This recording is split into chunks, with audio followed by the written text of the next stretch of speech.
हरी आया, गेहूं के बाल हरी आया, गेहूं के बाल हरी आया, गेहूं के बाल हरी आया।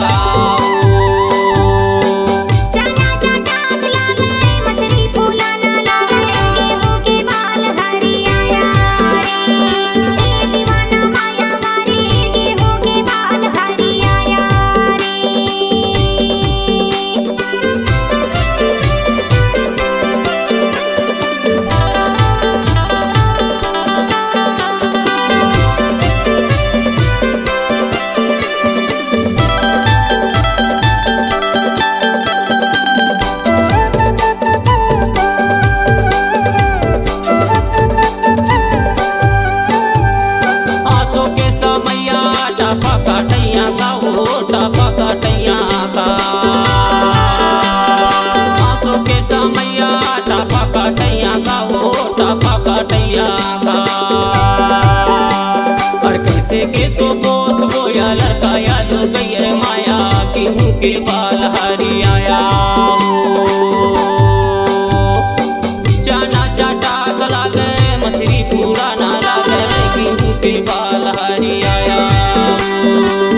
दीवानी माया वारे गेहूं के बाल हरी आया।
जवानी में तुर जो देख जवानी में तुर जो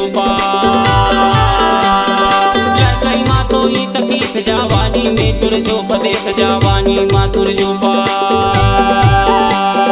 सियानी माँ तो कलर फ्लोर अरे अब तो कैसे हो थक माया, गेहूं के बाल हरी आया, जाना चाटा गला गए मछली पूरा ना लागे, गेहूं के बाल हरी आया,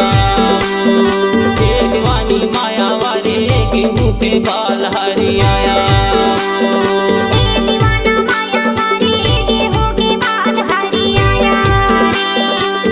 दीवानी माया वारे गेहूं के बाल